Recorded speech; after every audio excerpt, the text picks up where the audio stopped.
The one they call the Big Daddy Kane is here as the party animal, sex symbol, soloist, vocalist, microphone miracle, here to react, attack. As a matter of fact, I bring forth a sudden impact. Wanna say knick-knack, paddywhack, give Kane a microphone, and all the other MCs are going.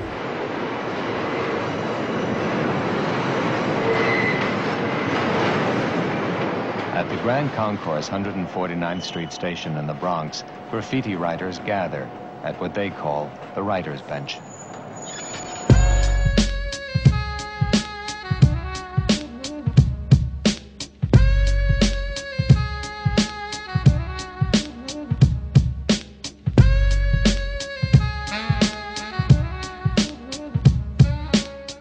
What's good? What's good? Another episode live from the Writers Bench. It's your man Kill with all the soldiers on deck tonight. My man Vic, Beezo. What's going on, y'all? Peace. Yo, tonight we're talking about one of the four pieces of the hip hop culture that we all, I mean, I can speak for myself. I think I speak for everybody up here who feels like it's kind of like it's kind of looked over. Like a lot of people really don't talk about as much as they do the MCing and the DJing, the breaking, and that's graffiti. I mean, that's such a huge piece of our culture that, you know, for whatever reason, whether it's not on trains anymore, it's not really being done, that people don't really talk about. So, you know, we want to sit here and chop it up for cats who don't know. Vic is a graph artist, not on some was, but is a graph artist. You know, so we're gonna be picking his ear a lot. We're gonna be, you know, asking a lot of questions of him. We're gonna be kind of going through the timeline of graffiti. And Ev, what's your man who you interviewed?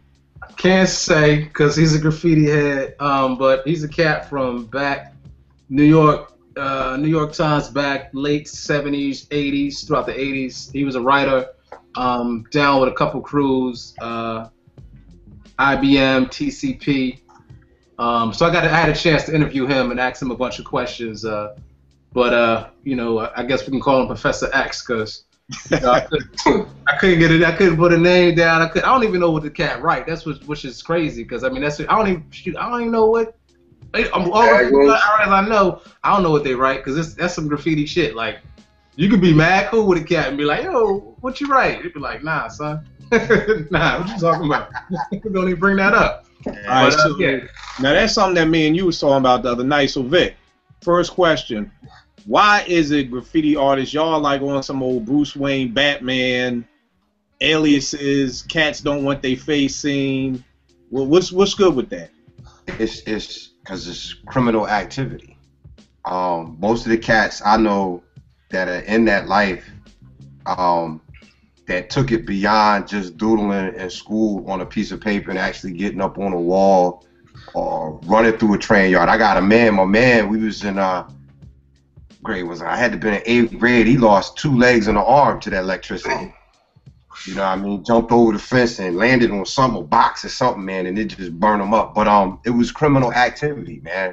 The first time I wrote on a wall, you know, in our apartment building, man, it was I think it was some titties or something, man, but it was in green, and I had to been probably like all of 7 or 8 years old, and I just remember the people in the building and the cops and. We gotta find out who destroyed the property, you know. So that's really what that came about, man. And I guess, you know, like any other art, man, you know, you looking at the next cat, like, did you really pay your dues? I know with graffiti, a lot of it is the late night hour. I mean, these cats that walk right down the block from where I'm at, the Northeastern Corridor starts out there, Lehigh, Interlochen, which takes you from Philly out to Trenton to get to New York. I mean, it's wild dogs out there. You know, it's criminals on the run. It's just, you know, you add all that to it, and there you are trying to chicka, you know, and spray. And it just, I guess them hours of darkness just really added to it. And, you know, so many cats, you would come to school the next day, and if somebody did know you, by the end of the day, you were sitting in the principal's office facing, you know, getting expelled or suspended. So I think a lot of that had to do with it. Then, plus in the early era, them cops, it was like being on the corner with cracks in your pocket. They caught you with paint or markers. You was getting the ass whooping, man. So it really got tight knit, and you know, because the first time, if I could talk about this, the first time the cops ever really showed up to my crib was because somebody else got caught and, you know, pointed my name out. Well, I know where this dude is at. So what they were doing is, you know, the amount of times they see your name, that should start adding up in dollars. Mm-hmm. You know, it's how they looking at it. So, you know, there's a reason, not on some bougie shit, but really a legal reason why we're really so private like that. Because like I said, most of my boys that I talk to about this, you know, that's how they look. I'm not a graffiti artist, I'm really a vandal. You know, and I guess they, you know, it's some type of getting off on that, man. You know, I know it is for me, man. Anytime you go somewhere and I see like, okay, you know, I'll put that there, that's my sticker, or I destroyed that window. It's foul and childish as it sounds, but it's still like a, you know, it's just a rush, man. So, you know, we just got real, I guess, just real privy, man. It's kind of like with producers, man. I mean, you got a billion cats, how they produce it until they show up with the MP. What this dude talking about, man? You know, I think that's really where it comes from. Not to be so long-winded. No. I think that's ill because I think kind of like what you just said about the producers is that there's a level of secrecy on our end too, on whether it be, you know, about samples, or I can remember reading stories about Diamond saying when he used to carry records for Jazzy J, and you know the cats would have the labels blacked out because you know people would be trying to see what breaks you was playing, and so it's just a level of secrecy, and you know, so that's dope. That's dope. You was about to say something? I want to ask you a question, Vic. Well, go ahead. I'm sorry. To add to that too, just like we didn't go to Dick Blick's to buy paint. That shit got stolen. That was a whole part of the thing. You had to rack your paint, man. You wasn't going in, you know, them candy green and that, and you know, would do. You wasn't going shopping, man. Yeah, man. You know, because we was kids, man. You wasn't, especially, you know, you lived in a city or in an area where it was getting destroyed like that. They wasn't selling you no paint, and your parents wasn't going in there.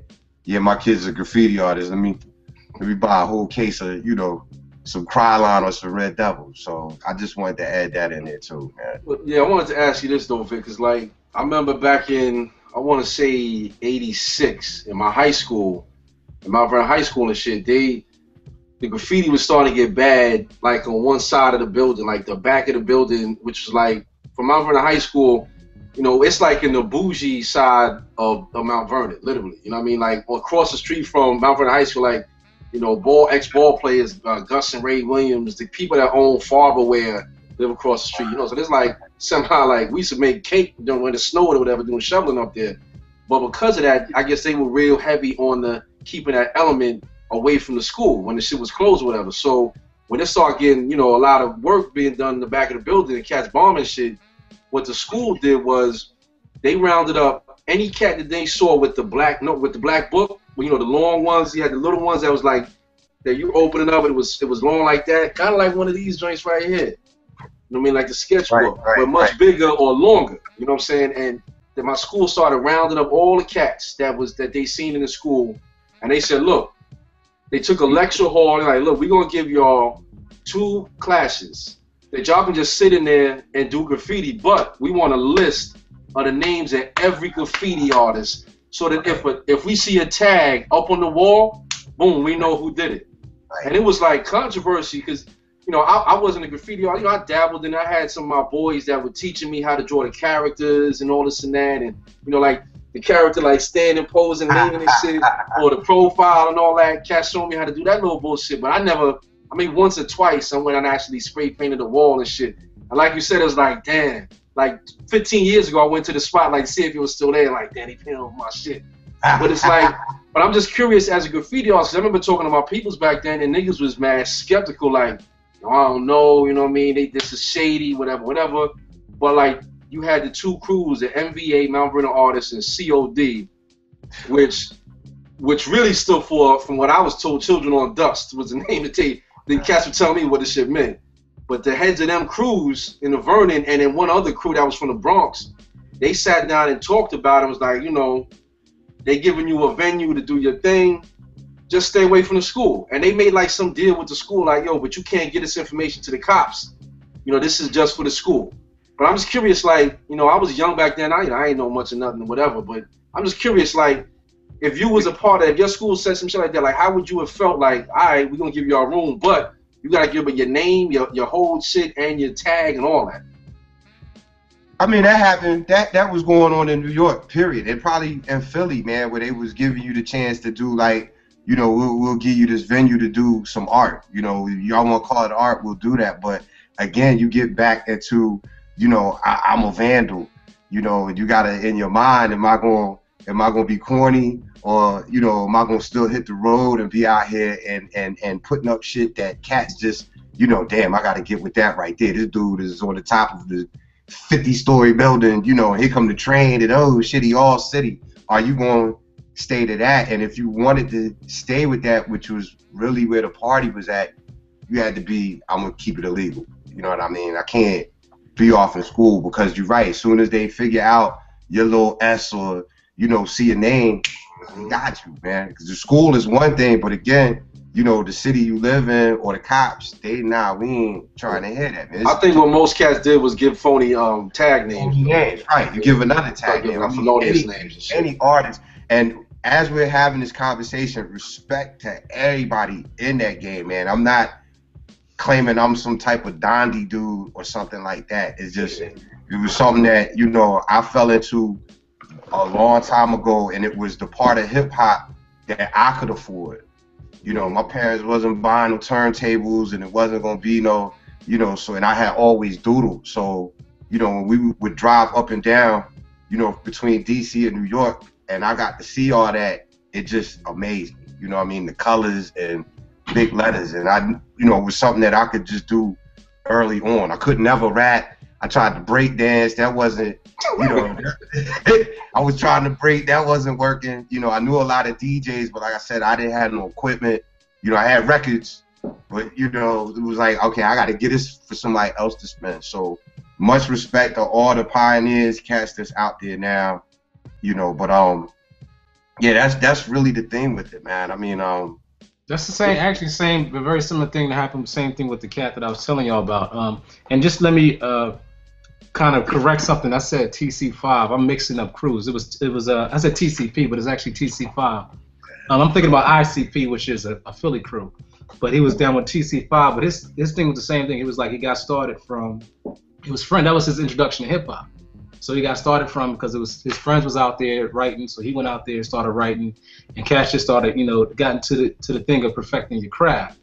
And, you know, next thing you know, they in the train yards, they found the walls, and talking to him, man, it was really interesting, man. It was very eye-opening, because it was so much that I'll say this. I feel like in hip hop, I wish we would have followed the rules that the writers put down, because the writers have rules. Right, and they still do. And they still do, and they stuck to them. Right. Whereas, like, you know, MCs had rules, but then it kind of, you know, the lines got blurred a little bit as the money came in, but the writers really stuck to their rules. And, you know, to me, this is my own speculation. I think maybe hip hop would be a little bit of a better thing at this moment if it would have stuck to some of those rules, because they were like, you know, you got to a point where you could inherit a crew, but you had, in order to inherit a crew, you had to be the young cat. So you would come in as a young bull, and you'll be running around and, you know, perfecting your lines and getting better, but you run around a bunch of older cats. And you would be down for a while, and as cats would kind of, but he was telling me he retired when he got to 16, because at that age, you can get tried legally. So he had been out there riding on so many different trains. He was in the Bronx, he was all throughout Manhattan, and in Brooklyn too. And he was like, you know, after a while, you know, you be out there long enough, and if you get caught, you know, once you turn 16, it could turn to a serious thing. So you have cats kind of like start falling back a little bit at that age, but then some cats just kind of really stayed into it. But I was honestly really amazed by talking to this dude, and when I talked to Vic about it, because yo, Graffiti, man. I mean, our name of our show is called Live from the Writer's Bench, which is, I was about to say, somebody got to elaborate and break it down and tell these people. Yeah, and I'm gonna pass that to Vic, because I'm not even going to attempt to really like act like I know it. I mean, this is me doing an interview with a cat that's been down, so I'm only like basically giving y'all his words. But I mean, for us to have a show like the Writer's Bench, man, we just got to really give it up to them cats, because You know, again, that was part of the rules. Them going to the bench and basically building on pieces, and you know, there's certain things would happen, and they would go and squash beef, whatever like that. But yo, man, the writers' culture is such a deep thing, man. It's like, if anybody out there, if y'all know any writers, man, salute to them cats, man, because it's just so much that them cats really put in to make hip hop what it is. I mean, that hip hop became like, yo, we're gonna take what we got and make it something. Right. Same thing with the Breakers. When the Breakers went and get the refrigerator boxes, we're gonna take what we got and make it something. And to be honest, I mean, with Graf going back from just a little, you know, research I'm doing on, we going back to late 60s, early 70s. So Graf is really the springboard of the culture. You know what I mean? And like me and Ev were talking, just with us being from Philly and in our neighborhoods of Mount Airy and West Oak Lane, you know, it really, you know, it's different from New York, because in New York, if you're in the city, trains are all over the place. You know, we really didn't have to take the trains to get to school. To be honest with you, Beach Street is what made me start taking the trains. I used to go out of my way from where I had to go to school. I never, in fact, from middle school, elementary, middle, and high, I never had to catch a train. I never would have had to ever ride the train. But after seeing Beach Street, me and my man Lord would go out of our way, like literally leave school, and instead of hanging out doing whatever, we would catch a train down to City Hall. Yep. Just so I could start seeing the trains, just so I could start experiencing catching the train. So like me and I was saying in Philly, we didn't grow up like on some old, yo, I'm gonna go catch the train today to go to school and look at all this art on the train. You know, we didn't see that.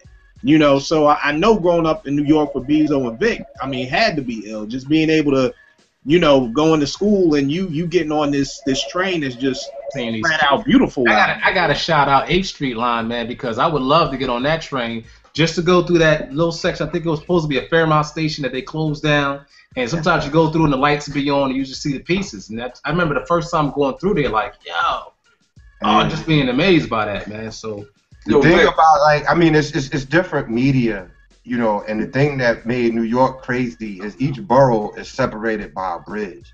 Mm-hmm. So you got a cat in the Bronx, he might not ever get to Brooklyn. That was the beautiful thing about when the subways was running and you had the kings of them cars, man. You know, you had a cat way uptown would do a whole car, and then that train would go out somewhere else and somebody else would see it, and then somebody would do their little thing and send the train back. You know, it was like it was kites, man. It really wasn't. I mean, the walls, they were always doing. By the way, I ain't never did no subway train, so I don't even want to try to even front like I got down with that. But that's really what that was. And Philly, you know, it's neighborhoods, man. So the walls are like crucial.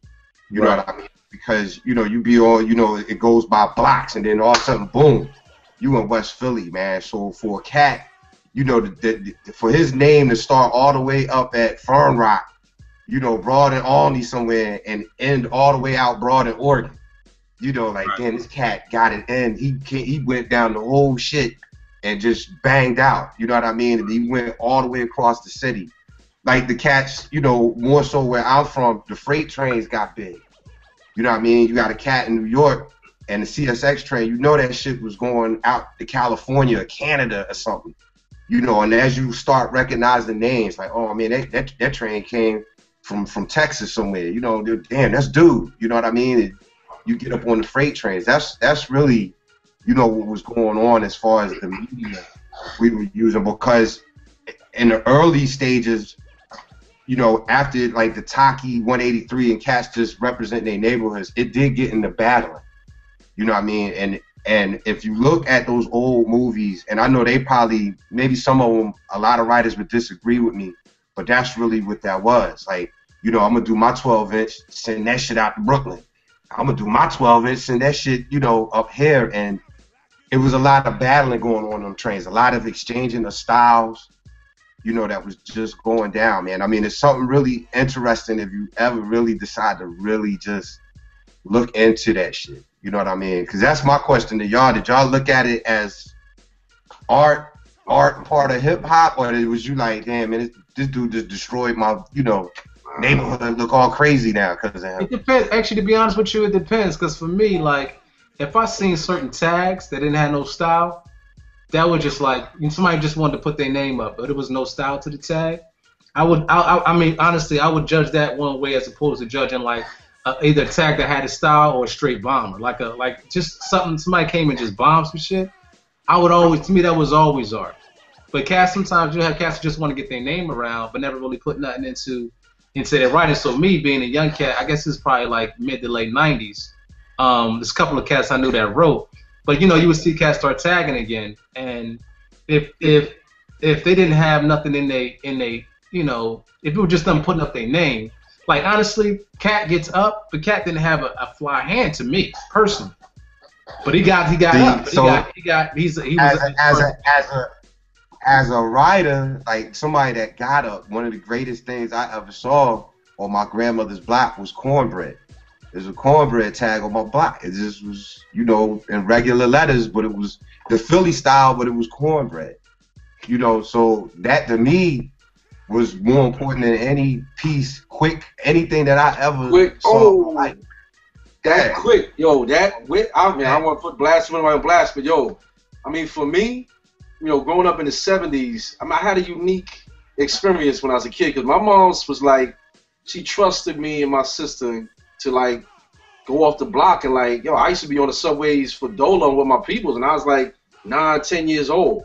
And growing up in Mount Vernon, there's no subway in Mount Vernon. So especially in my part of town, we would have to walk across town to the Bronx, 241st Street, White Plains Road, and you catch the 2 train would stop right there. And if you was over by Edenmore Projects, the 5 train from Dyer Ave would take you down to the city or whatever. But I can remember going to specifically Simpson Street and I forget the other stop where Jew Man's was at, and this other like sneaker spot in the Bronx. Yeah, you know what I'm saying? That's Allerton Ave and Simpson Street, and then going to the Skate Key and all that. So even from like being a shorty, I remember sitting there, them trains. And like I said, when we did the show about slept on albums, and I brought up the Diamond D joint, the last train on the last car on the subway, on the 2 train, whatever it was. That was part of the experiences, riding in the last car on the subway.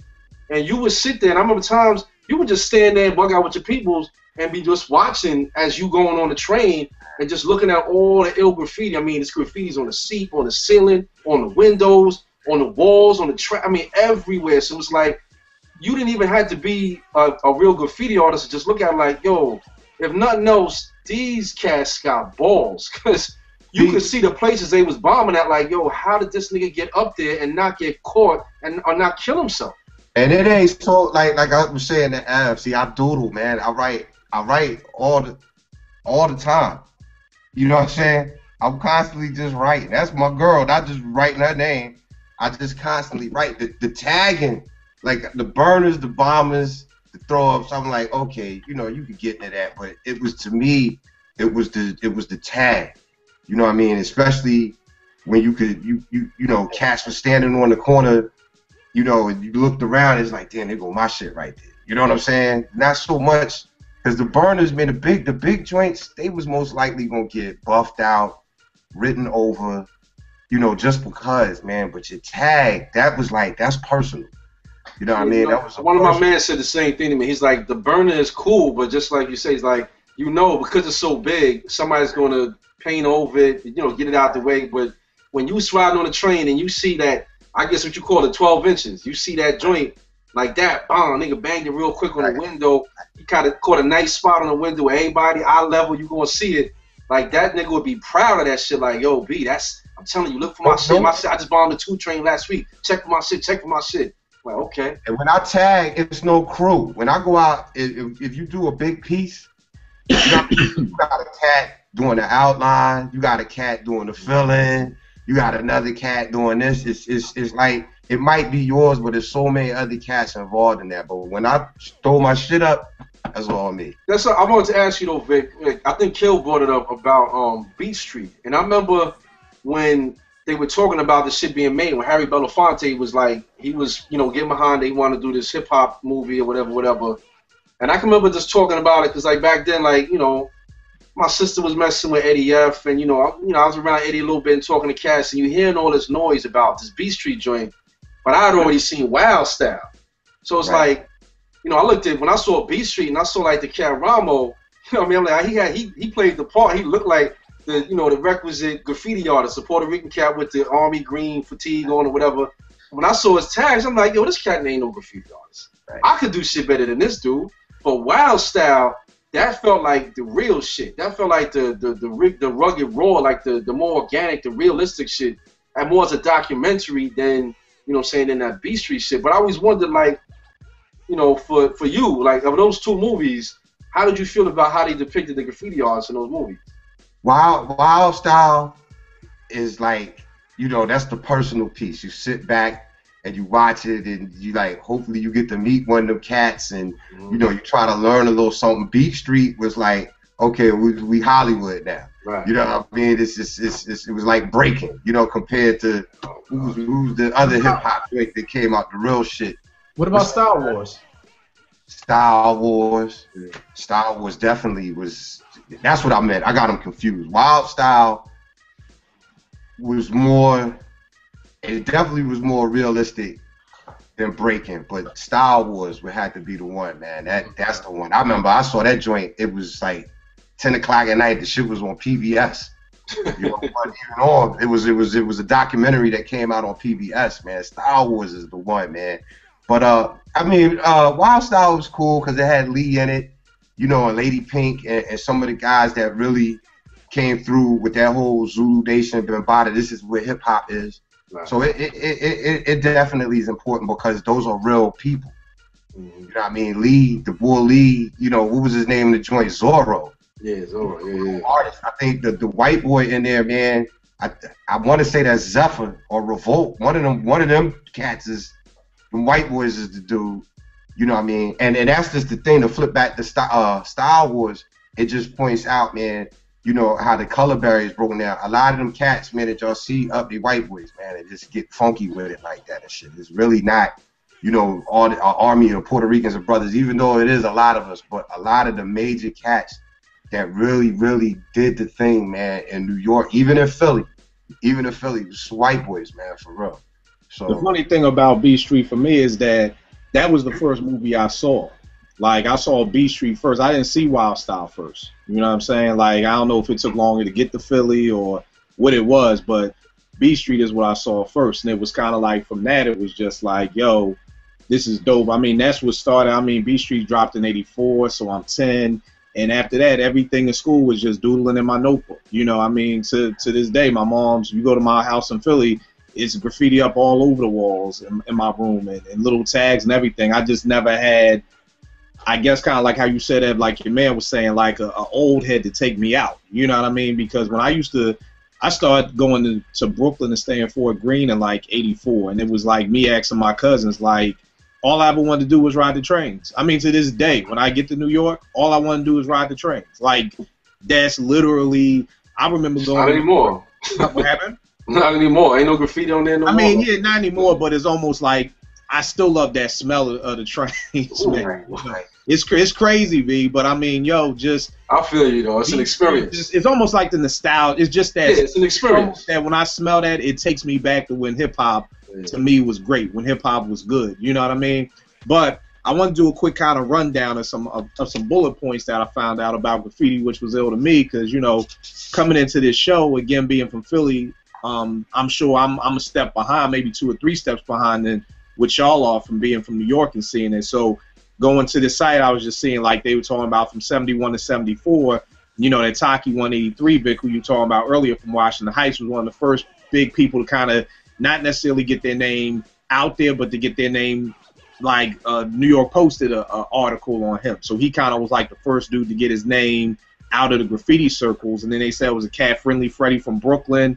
And Vic, it kind of touched on what you were talking about, how it was a competition between the boroughs. You know what I'm saying? It was a back and forth between the boroughs, and that was from 71 to 74. They said from 75 to 77, basically New York was broke, so the transit system was, you know, poorly maintained. They didn't have a lot of officers. You know, if you tore down a fence, it never got replaced. So they said, like, that 75 to 77 was like the peak of bombing in the city, you know, because there was really nothing to really stop you. They said by the time it got to 80 to 85, it started to deteriorate for different reasons. They said crack being one of them. They said stores started locking up their paint so you couldn't steal as much. A lot of the fences got replaced quicker, more transit guards. you know, graffiti removal was happening. So, you know, a lifespan of a piece may be anywhere from a month to a couple of days. And then they said a lot of wars, a lot of beefs got started. That when the going over people's tags really got started, because it started getting real territorial. And it was like, this is my train yard. If you ain't in my crew, you catching the beat down. We still in your paint. We doing everything. And who was the first cat to do that? What was that cat's name? I think he's in Star Wars. Oh, you talking about Cat? Cat. Yeah. Okay. Yo, do you know where this Quick from, yo? Because I used to see Quick all over the Bronx, Manhattan. Yeah. I used to see, like I said, riding the 2 train, and times I would go out to Queens or to Brooklyn to see somebody, whatever.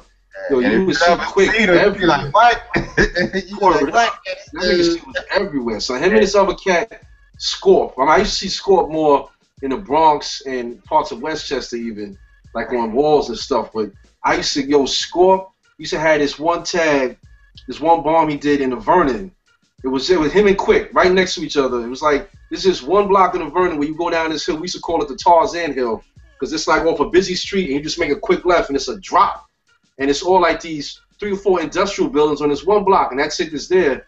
And one night these cats bombed it, and it was just silver with black outlining, Quick and Scorp right next to each other. And Scorp used to, his essence was, for me, because again, I wasn't even a fringe graffiti artist. I just had mad love and respect. I had people that did it. And I literally, my handwriting to this day is graffiti. When I write something down, I mean to write a note, anything I write, it's now in graffiti because I did it for so long. And that was the extent of my graffiti artist shit, was just writing my name on the wall somewhere. But I remember when I saw that shit, me and my people was riding our bikes, we just stopped and just stood there and was peeping this shit for like, I don't even know how long. It's like, damn, this shit is crazy. Because we had just been there like the night before, and now here it is the next day. It's like, oh shit, too big. I mean, they had to be about 4 or 5 feet wide and like 3 or 4 feet high overnight like that. And them shits was just dope, man. It was like somebody just opened up a gold mine on the block real quick, and it's a Tarzan Hill. Everybody in the Vernon know the Tarzan Hill. Well, it was, you know what I mean. Like it was what hip hop was about when it was coming about. It was street. You know what I'm saying? And that's what the graffiti. I mean, now you could go take a class on the shit. I'm about to say, so where? That's what I was gonna get to. Like videos, where is it now compared to what it was? You know what I mean? Like, if I can just actually, I just want to add on to this point, Vic, real fast, Vic, because that's exactly what I wanted to bring up. The cat that I was talking to told me something really dope, and I'm curious to how y'all take this as far as in your own specific arts within hip hop, being a producer, being a writer, being an MC. What he was telling me was like, yo, it's not the same because, and I thought this was ill. He was basically saying that because now you can go and get a mural and you got, time to go out there and you got a permit to be out there, it's not the same intensity. He said, because back in the day, you could be in a train yard, it's a cop could run up on you, or you could be in the wrong hood and another crew can run up on you. So there's a certain intensity that's actually in the actual piece itself. So he said, because you don't have that, you ain't got that fire that fire on your neck. He said the pieces, although they're dope, they don't have that same intensity, that same type energy. I'm just curious as Vic, I want to hear your perspective on that, and I'm curious from Kill and Beezo, how y'all feel about that when it comes to just what y'all do as far as production wise. Yeah. Go ahead, or Kill, either one of y'all. I mean, I think the almost what you were saying, Evan, when you shared that with me the other day when we was talking, I thought that was so bugged because I never thought about it like that. Because it's like your man was saying, it's one thing to be able to do a piece and get it perfect when nobody's around you, when you're allowed to be here and everything like that, versus being in, like you said, being in a train yard. So the fact that it just gave me that much more respect for graph artists, because it's like, yo, to get that train looking so beautiful and so perfect, knowing you could be arrested at any time, knowing you could die anytime, knowing you could get jumped anytime, is just even bugged. And it makes me think about this cat named Ed Booger Smith out of Brooklyn, who's like a playground legend back in Brooklyn. And Sports Illustrated did a piece on him, and they were saying, yo, do some moves for the camera. And he was like, I can't.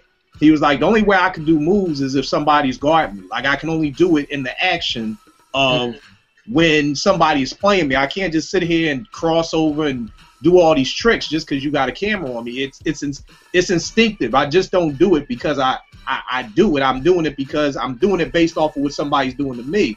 And I think that's kind of like what your man is saying is like the pain and all that urgency in those pieces is happening because of what's surrounding me. You know, like I have to make sure I'm on point, to be able to do this. We're doing wrong.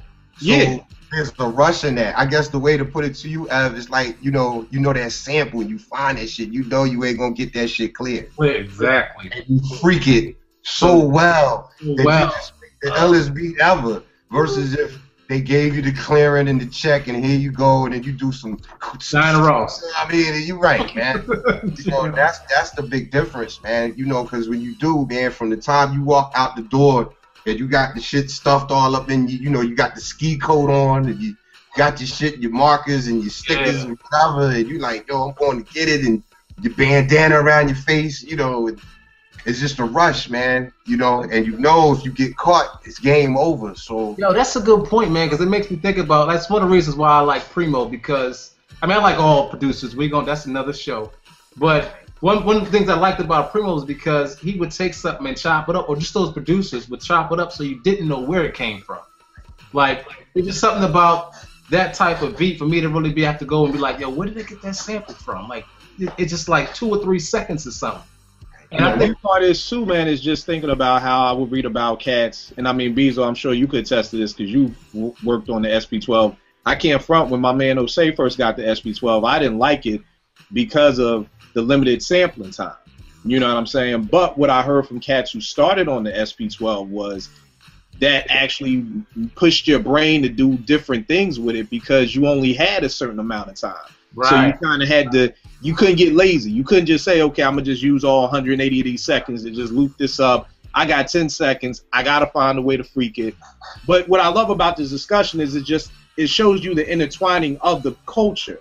True. That talking about Graf, I'm seeing, wow, it is different because what I salute you dudes for is, number one, Vic, y'all had to go steal paint. So from the door, you stealing on a whole nother level than what I'm stealing a sample from. Like you straight up and down. Just to start your night, your night is starting with boosting, and it could end just as easy with boosting, And then after that, now we got to go break into a train yard, So now you're at another level, and then it's like, okay, I got to put this tag up. Cops may chase me, dogs may chase me. I could get electrocuted, and then I got to get home. They sneak back in the crib so moms don't know I left, and then go to school the next day. You know what I mean? And that sets a whole level of commitment that I don't think anybody else, whether you're an MC or a breaker or a producer, can say. And then to do all of that, and then to be a mystery. Right. Because if I do all that, goddamn it, you gonna know my name. If I almost got arrested and I almost did all this stuff, I need people to know, yo, that's Kill, that's my tag, you see it. So to be able to put yourself at risk like that and then be able to sit back and just kind of, unless you're around other writers, you just play the background like on some Peter Parker, like, y'all don't even know I just saved the day. Y'all don't even know I'm Spider-Man. And that's what I really salute y'all dudes for, because y'all took the culture to a whole nother level. With a whole lot of risks in it that, the only risk I got to take is if I'm getting a cease and desist or if a lawyer's trying to get at me, later on in the game. But you guys are taking 2 and 3 risks in one night that could immediately end you up in jail. The movement is still real in Philly because New York got soft, man. It's Starbucks everywhere and shit. You go to Harlem now, you be bugged out like, yo, damn, this don't even look like Harlem no more, man. No disintended, like America. Like, man, right, man. But you come to Philly, it's still real, it's still hard here. It's not to say that element still isn't in New York, but they really, really made that place into something else where, you're just not going to see it's a book, broken windows or something like that. And the guy was like, if there's broken windows, it's going to bring about, all this other element. And I think he was talking about, graffiti. You got abandoned buildings and cats are just going to go in there and lay in there and just get at it. And you still had that in Philly. Another dude I wanted to bring up that a lot of people might not know of out here because it wasn't just a coastal thing. This dude named Chaka out in Cali. You look him up, Chaka, and he was getting it in at the height of that gangbanging shit like in the 90s out in Cali. The dude was freaking beast, man. You know what I mean? So big ups to the dude Chaka, man. I actually went out to Cali in the 90s and got to see some of his shit, man. So, you know, it just was an amazing thing. But right now, you had asked earlier, the movement really is overseas right now, man. It's still here, but it's nothing like its heyday, man. I mean, hip hop totally done went overseas as far as I'm concerned, man. You know, them cats just really embraced it. They got a train system that runs countrywide over there, you know, and them cats just really stuck to, like Ev said earlier, the rules about it. Over here now, we trying to, like I said, I'm gonna get on YouTube and, you know, here go, this is me, y'all, you know, trying to get somebody to recognize me so I could be on the Sprite commercial. And I'm not hating on that, you know, I'm not hating on that at all. I just, as far as I'm concerned, you know, I had to, when we were talking about, and I'm sorry I'm not forthright with more information, but it's just because I know my people was adamant about the fact they were vandals versus, you know, we want to be out there and want to, you know, check my shit out. You know what I'm saying? So, you know, I was dealing with that, and it's like I got a lot in my head that I probably really should speak on. I mean, I can get into technical stuff, styles and stuff like that, but as far as I'm concerned, I guess to put an end to that, it you know, we was some vandals, man. We wasn't out trying to, I guess people looking at it would call it art, but you know, the real cats, the real ones that you get to rap to, if you ever get to rap to one, I think that's how they gonna really break it down to you, man. Yeah, man. Yeah. Like how F said, you had a time limit, man. They had a cat in New York the other day, man. This was a couple months ago. I was reading in the paper, and because at the time I was putting stickers up, and I'm 43. So this dude, we about the same age. I forget who it was, but somebody big, and he was like, you know, I just can't stop. And he got caught writing on the mailbox. And it was more so, nigga, you 45 years old. What is you doing, man? You know, and at that point, you know, you really gotta, you know, am I still rebelling? You know, am I still rebelling against the system, man? Do I really need to be out here, you know, sneaking through the dark trying to, you know, get my name? Because I ride the bus every day, man, and I'm like, damn, man, I should just be writing my name on this shit. But, you know. But yo, Vic, I want to ask you something. Because I remember a couple of weeks ago when we was talking after one of the episodes, and you was telling me about not just that corridor that you mentioned, like where the, you know, you could see through those tunnels and shit, but you had mentioned about the one, I forget how you do it, when you go like the old subway trains in New York, when you would see this, the tag was like the black ink and like the shit was running. Right. Tell everybody how you do that style. 'Cause I always wondered, I always thought it was like the shoe polish with the thing. You remember the thing you used to have for the British walkers? You make a mop. You make a mop because we used to rock the uni, UNY, the uni markers. Right. The magnums. You know what I mean? And when you couldn't get them, you know, couldn't go buy them or you couldn't steal anymore from school, you know, cats got innovative. So we started making our own mops. You could use, you know, the squeezy, the shoe polish thing like you talking about, or cats would take the Tic Tac, you know, one hitter, Tic Tac, and you know, the school eraser, the real eraser on the chalkboard, and cut a piece of that felt out, which is pretty much a marker, you know, and put the ink in it, man, and you could bang out. Ev was talking about his man, the grocery store ink. Yeah, you get the actually I sent you a picture, Beezo, and I'm sure Killer throw it up. I mean, cats now. It's a picture of that actual marker. Because I went to go see this gallery, and this cat, my bad, Vic. No. This cat, I think his name is Sin One, and he actually has a picture of one of those markers made. And my man was telling me they would get ink from the grocery store because it was a certain type of color. But you see, it's like a little bottle with some ink and the little eraser at the top of the joint. It's kind of ill. And cats now, and I'm giving away secrets, so I gotta disguise my shit, right? But cats now, the new shit is the fire hydrants, the fire extinguishers. You know what I mean? And see, what's corny is the boy Crank, and I'm gonna put him out there. Crank ain't do whatever he was doing, but he's selling all that shit, man. And see, to me, that's foul ball. You know what I mean? You selling the drippy markers and the drippy ink and the fire extinguishers, man. And that to me is foul ball. But cats is actually refilling fire extinguishers, man. and getting up. You know what I mean, with the big crazy shit. Wait, how would they use it? I mean, yeah, I know you can't give out all the secrets, but how in the hell? Now you say the fire extinguisher. You talking about the one with like the nozzle or with the big like cone piece? The John with the red canister with the hose. But like, you know what I'm saying, like one got the hose and the other one got like. Yeah, that's what I'm talking about. The joint with the hose on it with the cone. And you would do graffiti with like using that shit, the phone. Doing that now, man. Bigger and better. Crazy. Tell me this, because I know you talked about the rules that your man was talking about, and it sounded like from what you were saying, it's almost like you had to do an internship. Like it was like, you know, you're a young dude, we're gonna bring you in, we're gonna start you out, and then eventually, you know, we'll, you know, if things work out, we'll put you in the crew. Were there any other rules that he talked about? Well, he did tell me that you had to somebody had to put you down. Like you couldn't just come up to a crew. Like say if you was in one of the crews on the Upper West Side or on the Upper East Side, and you saw somebody else who was from that crew, and they'd be like, "Yo, who you down with?" They'd be like, "I'm down with such and such, such and such." They'd be like, "Well, who put you down?" And if you couldn't give the right name of the cat that was in that crew, you might have had a problem. So I think that was another rule too. Like, you know, in order for you to be part of a crew, somebody had to put you on. You couldn't just walk and be like, "Yo, y'all, all right, I want to get on, I want to get in." Like somebody had to really like had to like, "Yo, I vouch for this cat right here. I'll put him on." So you know, if you out there, somebody needs to say tell them I'll put you on. You say whatever that cat's name was. Who might be the DT?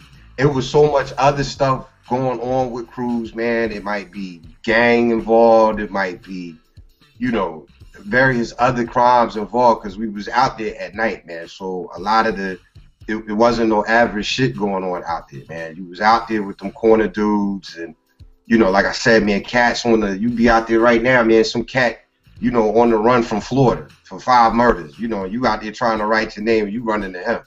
You know, you gotta have a conversation with this dude all night, you know. So a lot of stuff like that was going on, man. And as far as what somebody bringing you in, and what it was, man, you still all this paint, man. You don't want to be out there fucking that shit up with a fucked up outline or the shit is dripping. Somebody gotta, you know, that took the time to really learn how the aerosol work, the caps, fat caps. I know y'all done all heard that, the oven cleaner, the skinny caps to do you know.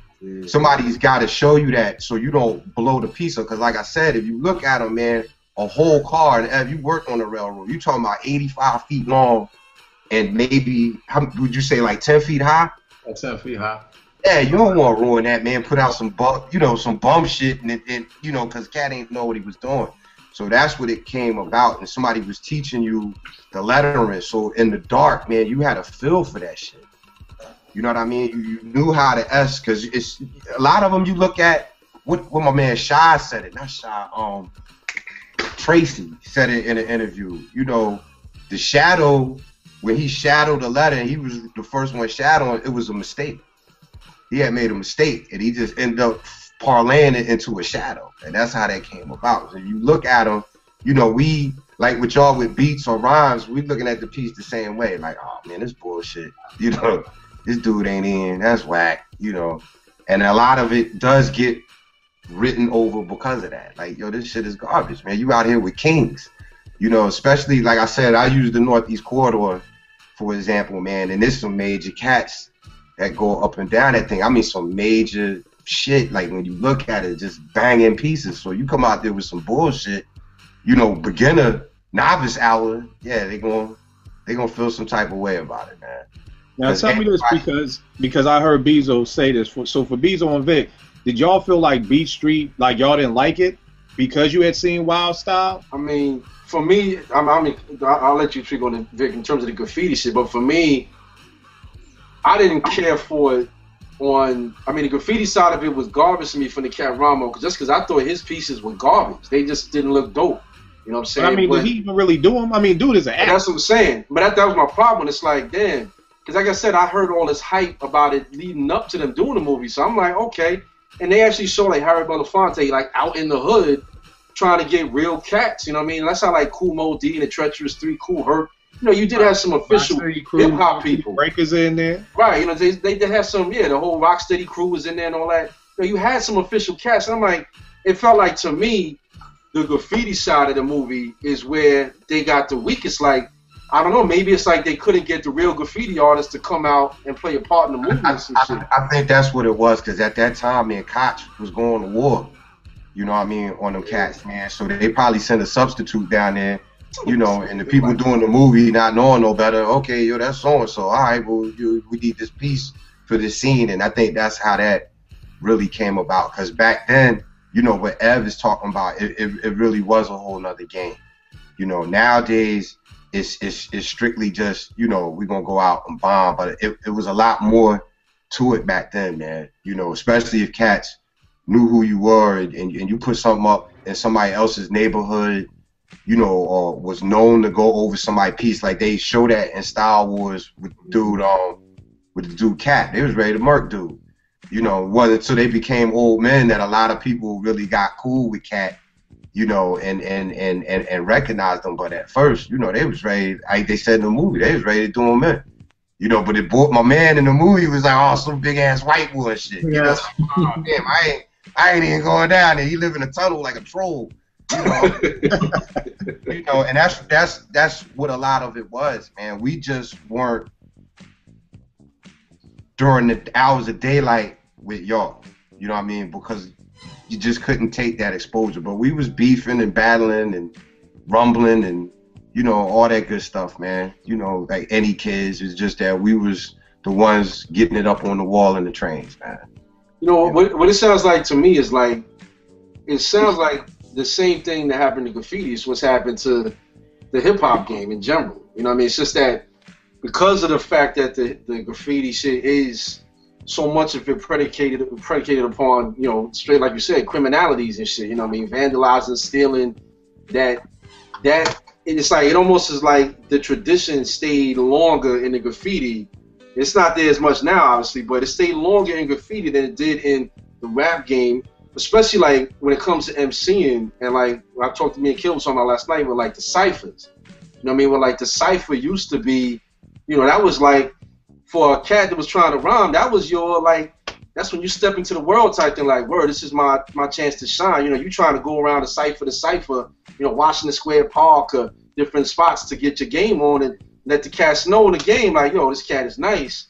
And it's like with the graffiti, it seemed like that side of it, the cipher almost, if you will, stayed relevant longer than it did in hip hop. You know what I mean? And like now, I think a lot of it, I mean, there's a lot of different reasons, but I mean, going back to the original question you had before, Vic, about, you know, how you feel about, you know, in terms of the rest of the game and what, you know, comparing it to the graffiti shit. For me, it's like the whole shit, I always say, like, the difference between analog and digital. I think it was you, Vic, that brought up the point, like, the energy when you know you vandalizing and, you know, there's dogs in there. That, like you said, Vic, some cat of them murk 5 heads, and he's in, you know, you could come across all the shit. You got a little bit of time to put your tag up. So you just got this extra energy to do some real creative shit. Back in the 80s and early 90s of hip-hop, you know, you were just more driven to make good music. Where nowadays, niggas is trying to get a good paycheck. You know what I'm saying? And it's like, that would be the equivalent, that you wanted your name out, you wanted that rep in the hood. First and foremost of being an ill MC. You know what I mean? It was before even producers, it was the DJ. You wanted to be known as the ill DJ. Everybody got to go to your parties when you see that cat's name on the flyer. When you go to ciphers or you know about ciphers happening, you want to be that dude that people are waiting. Yo, I want to see, yo, you got to hit my man, this cat over here. And it's like, cats just, they got the motivation changed from, I got to be the illest and be creative, to I got to make some money off of this shit. And as the money started coming in, it became more and more. Then you started having cats like, I said that, you know, I was cool with cats who did graffiti, and cats showed me how to do little tags and whatnot, and to this day, I write in graffiti. If it was the equivalent of being an MC, I kind of be like these niggas nowadays.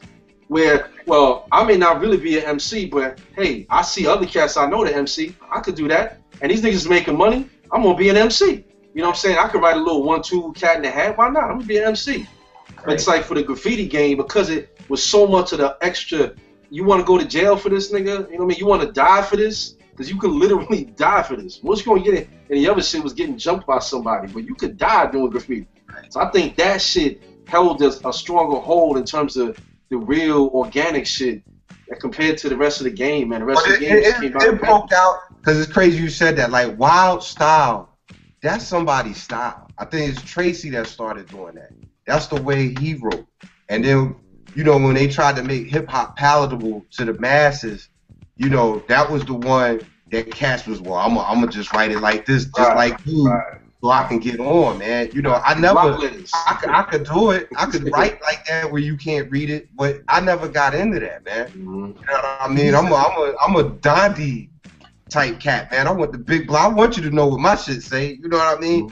But that's not to say that what them cats were doing was wrong, but it was just, you know, early in the game, before the 90s, that was it, man. It took you forever to learn your S, man.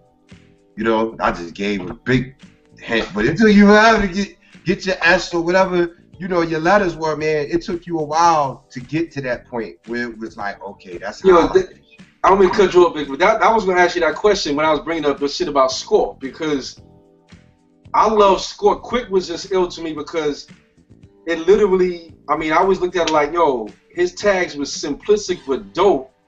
Simplistic. It wasn't dumbed down for the fellas. They know what I'm talking about. No inside joke right there for Advocate. But they was simplistic, but they was still dope. And then his name was Quick. So I was thinking like, yo, this nigga just know how to get up, bam, bam, bam, do his shit and peel.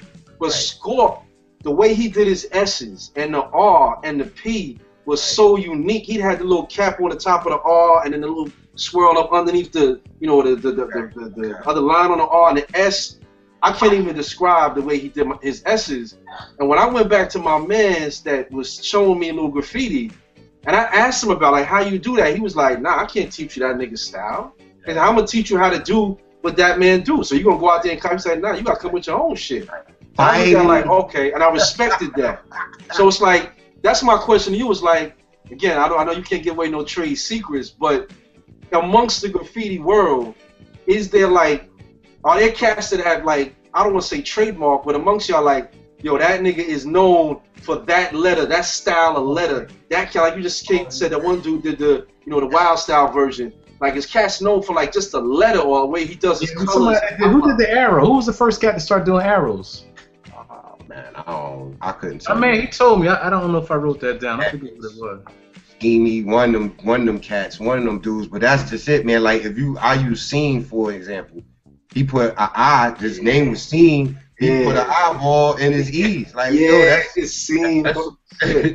That's him. You know, the way Cat did his C. And if his disciple is Cope.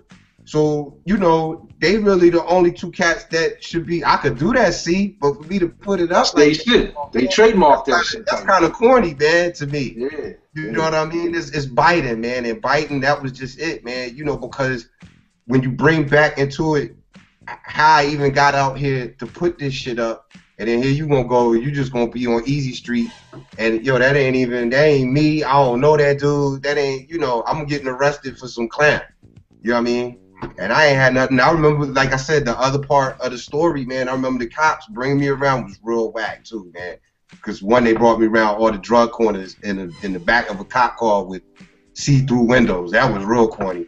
But he was just pointing out all these tags, you know, all these pieces. That shit ain't even me, man. Like, you know, it's something about, you know, like when you make your beat, you know what I'm saying, and flip your sample or write your rhyme. It was the same thing with the writing, and the letters was real personal, man. You know, my man, you know, and I'll use his name on here because my man is I would give one. My man Spy One, and before I met him, that was the thing that attracted to me. He's a younger cat in the game, but I was like, yo, man, he's keeping to the rules, and not to say that the rules can't be broken, but his lettering is very unique. You know, whereas you look at all these other pieces, every other cat, it almost looks the same. But this dude took the time to really get into his shit. You know what I'm saying? And when I met him, I had to tell him that. I got mad respect for that, man. You know, you wrote your way. You didn't just sit there and, okay, you know, I'm going to put the, you know, the letters and then put the arrows and cut them off. And not to say that you can't do that, because I know a lot of people, if they graph his, oh, well, who the fuck is Vic? You know, who's he to say? But, you know, if you was back, came through, and you got any type of royalty to you, man, and really saw what was going on, you know, you know what I'm talking about, man. That lettering shit, you know, do you. You know, do you? It's like Too Short. You know, Too Short rhymed the way he rhymed, man. He ain't try to, you know, he just Too Short. You know. So that's what I'm saying. So Cass was known for like that's your style of S, that's his style of R's, his style of P, Q, whatever. And then some niggas known for like they colors and you know shit like that. You brought up the cat with the shadow and shit. He started that shit. The way cats colored, I mean, that was unique too, man. And that was one of the reasons why I always loved Dondi. Dondi had big, simple letters, you know, but as you see his progression, man, the way he commanded that can of paint, man, and just how everything just went together, you know what I'm saying? And it just was... Yo, what about like the characters and shit? Because again, like that was when my man showed me how to do the characters, and to this day I still do like the eyeball with the little mustache, and it's so ill. Like that shit stuck with me. It's so simple, but it's so dope. And I'm like, yo, who was there like a cat that was known for doing characters? Like who started that shit? The traditional graffiti artist character with the arms crossed, lean back. It's on like breakbeat album covers and shit like that. I mean, I think that just was, you know, it came with the territory because you get into them dudes. You look at the early pieces, man, especially if you look at Star Wars. I mean, you get into the Dez and Schemy and them dudes, man, and it just came with it, man. The over, and a lot of it was, you know, there's the dude that do the movies, man. He did the cartoon version of Lord of the Rings back in the 70s. It's the dude that did I know you're talking about. The joint, man, that you got. What's the joint with the rabbit that you got? The black exploitation.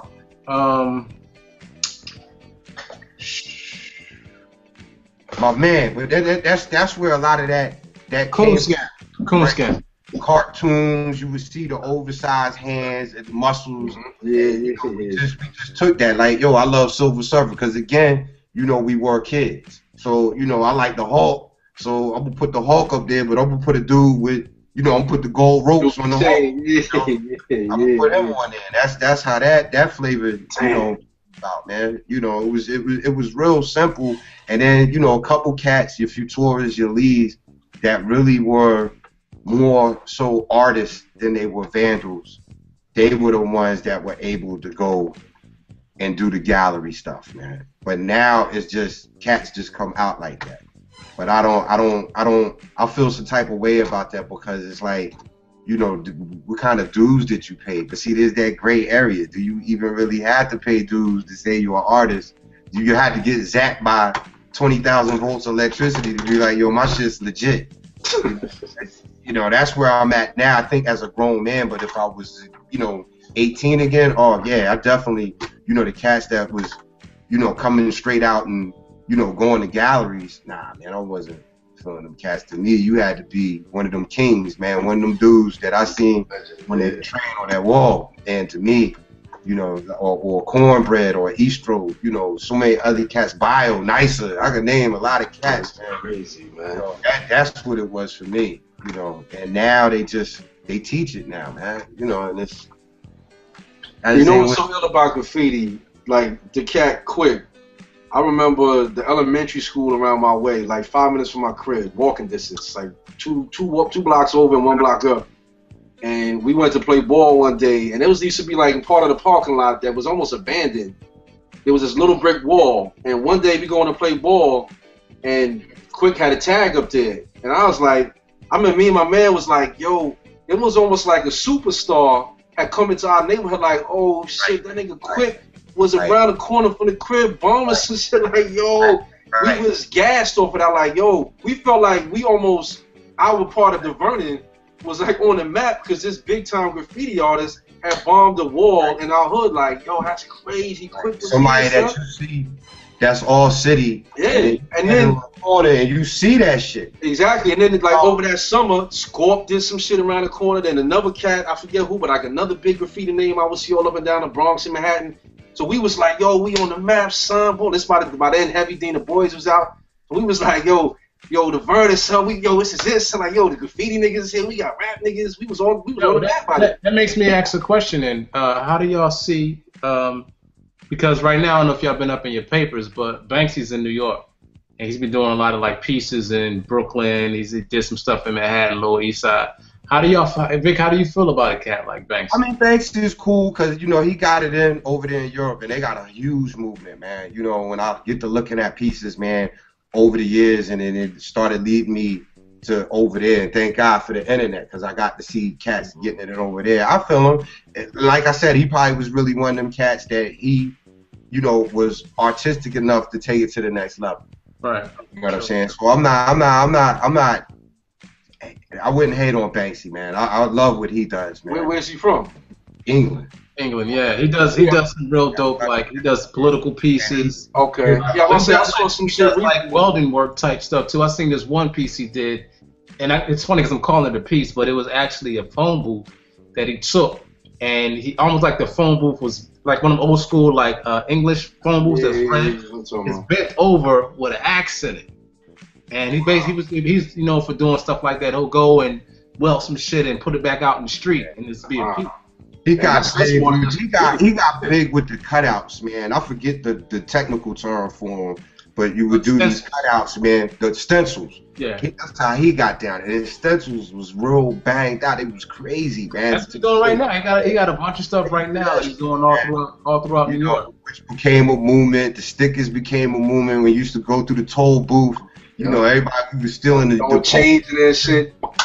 Slap your sticker on the toll booth. You go up and down New Jersey and put your name all through. And it got big that way. And that was, definitely. I want to say two things. One, I want to just for people that's watching this that may not, who knows where you're from, and I don't know how your experience is in graffiti.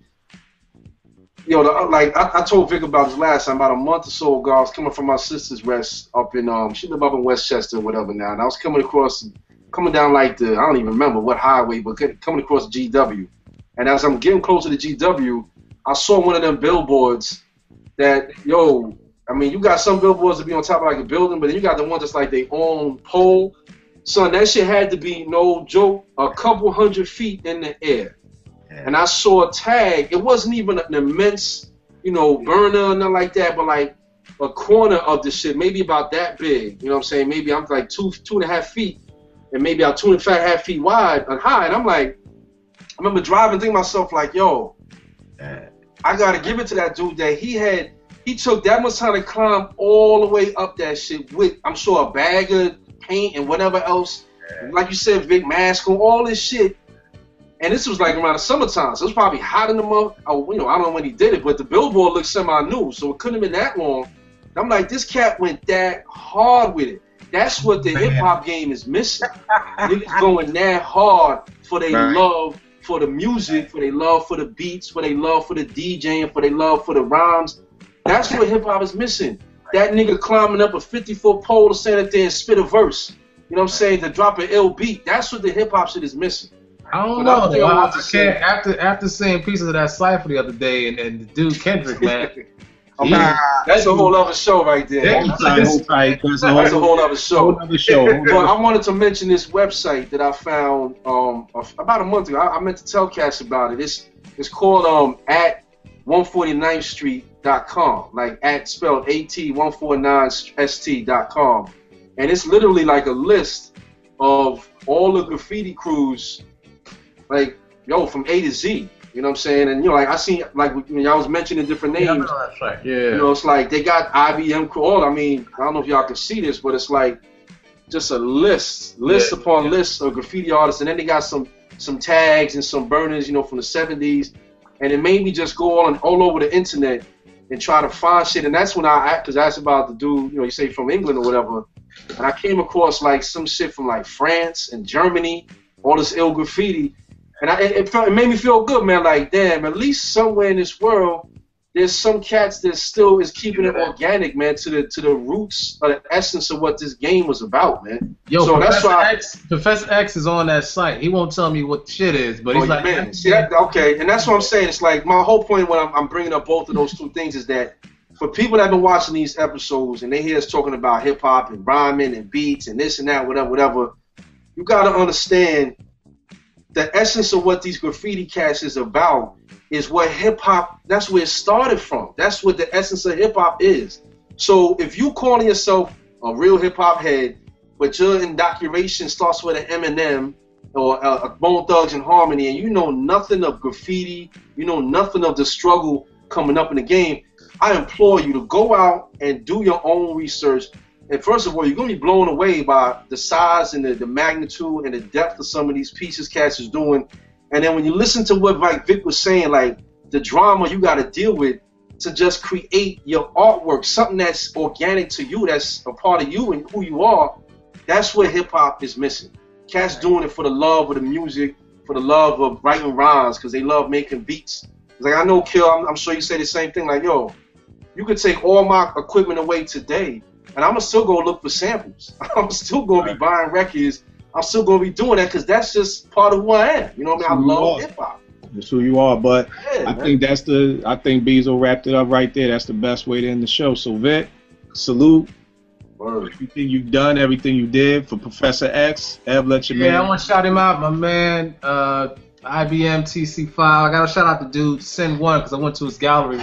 That's where I got that picture from with one of the market joints. It was it's a dope gallery. I think it's on 90. I want to say like 94th and 94th, 93rd in Columbus, I believe. Okay. So if anybody's around that way, go check out his galleries down there. But yeah, just shout out to them cats. I have a rhetorical question though, and that doesn't require an answer, of course, because it's rhetorical. But my thing is, it seems like hip hop itself as a whole, the writing, the MCing, the production, was better when it just wasn't allowed. It wasn't accepted. Right. It wasn't accepted and it wasn't allowed. It wasn't like, oh yeah, if you can pay enough money for that sample, yeah, you can get it. Right. The fact that, you can't have that, oh, I'm going to take it, I'm going to do what I want with it. Oh, you can't write on that wall, you can't get no paint, oh, I'm going to take it, then I'm going to do what I want to do. So it makes me think, like, was it better because... Wasn't allowed or we wasn't selling it? True.